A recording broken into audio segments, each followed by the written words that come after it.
الصدق قد لا يجعلك تحصل على الكثير من الأصدقاء، لكنه سيجلب لك دائما الأصدقاء المناسبين.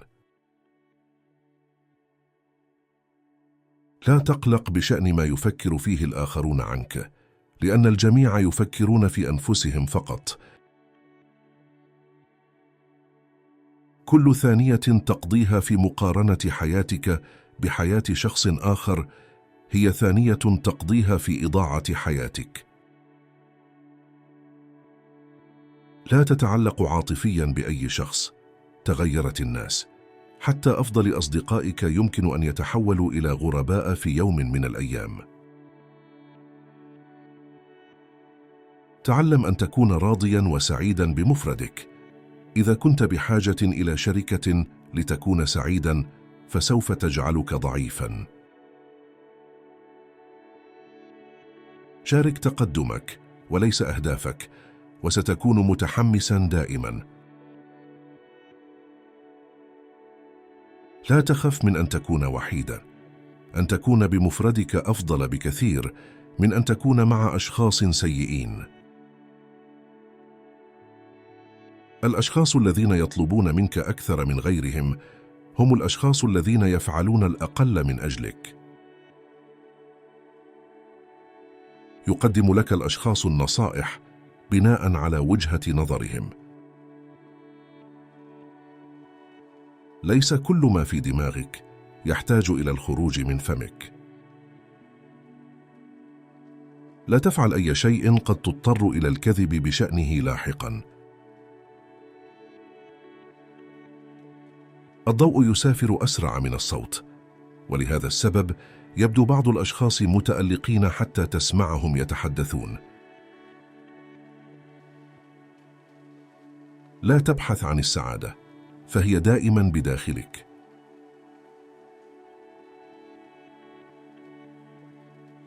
أنت لا تدين بأي شيء لنفسك عندما كنت أصغر سنا، ولكنك تدين بكل شيء لنفسك الحالية. لقد كان والديك على صواب عدة مرات، حتى لو لم يكونوا مؤهلين أكاديميا. توقف عن إهانتهم عندما ينصحونك. الرعاية الذاتية هي إدراك أنك أكبر عائق أمامك. إذا وضعتها على قاعدة التمثال، فلن يكون لديها خيار سوى النظر إليك. آثار التفكير الزائد عليك إنه يفسد الوضع ويقلب الأمور، ويجعلك تقلق بشأن الأسئلة غير المجدية، ويجعل كل شيء أسوأ بكثير مما هو عليه في الواقع. إذا كنت ستغضب من شيء ما، فكر في نفسك: هل سأتذكر هذا خلال 10 سنوات؟ لديك جسد واحد فقط، اعتني به.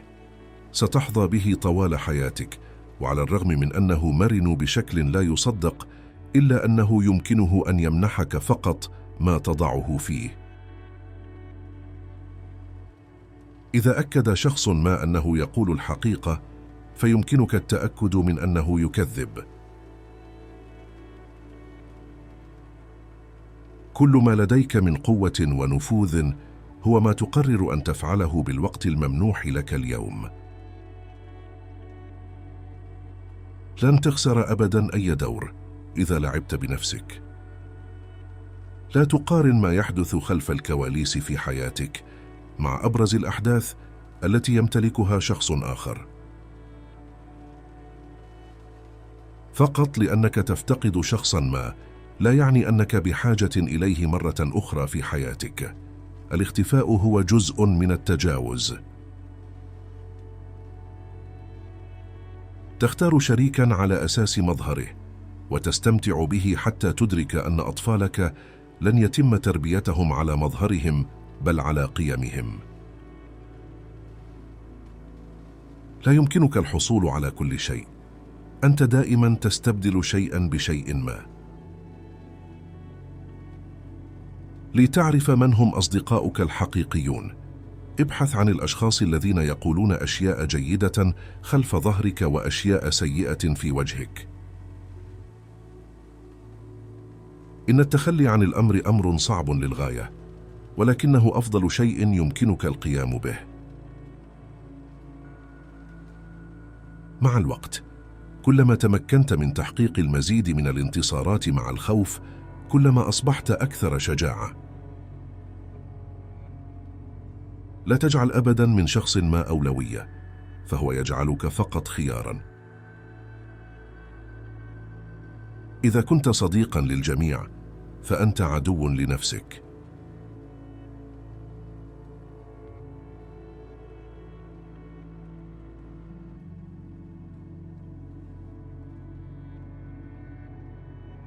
لقد ولدت بأذنين وفم واحد، استخدمها بهذه النسبة. أكبر شيء تحتاج إلى قبوله هو التغيير. تصبح الحياة أسهل وأكثر جمالاً عندما نتمكن من رؤية الخير في الآخرين. يمكنك قطف كل الزهور، ولكن لا يمكنك منع قدوم الربيع. دع تصرفات الآخرين تتحدث عنهم. سوف يظهر لك الناس أكثر بكثير مما سيخبرونك به. كل ما تفعله أنت تصنع نقاطاً. يمكنك ربط هذه النقاط في الجزء الأخير من حياتك وفهم سبب قيامك بما فعلته. الالتزام هو ما يجعلك تبدأ، والثبات هو ما يوصلك إلى مكان ما، والمثابرة هي ما يجعلك تستمر. يمكنك أن تقع في الحب أكثر من مرة. لا داعي للقلق كثيراً عندما يتركك شخص تحبه، ففي معظم الأوقات يكون ذلك للخير. إذا حاول شخص ما إحباطك، فهذا يعني فقط أنك فوقه. لا تقدم وعوداً إذا لم تكن لديك نية للوفاء بها. قد لا يعني ذلك أي شيء بالنسبة لك، ولكنه قد يعني عالماً كاملاً لشخص آخر.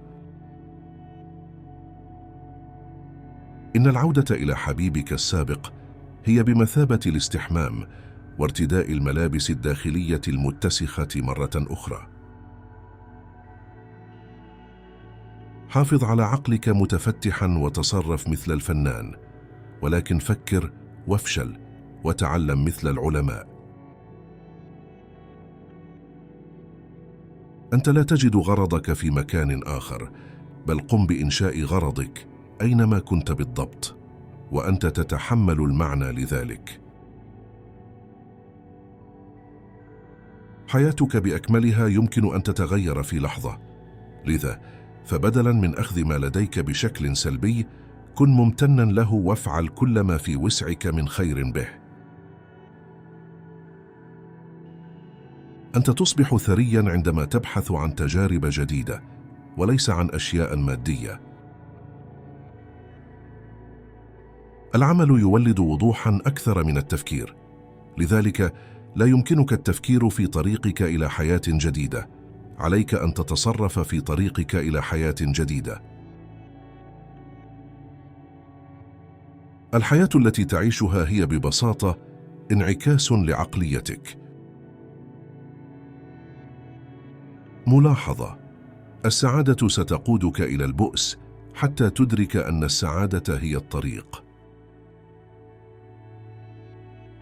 كن ذكياً بما يكفي لتطلب النصيحة، ولكن كن حكيماً بما يكفي لتعرف من الذي تطلب منه النصيحة.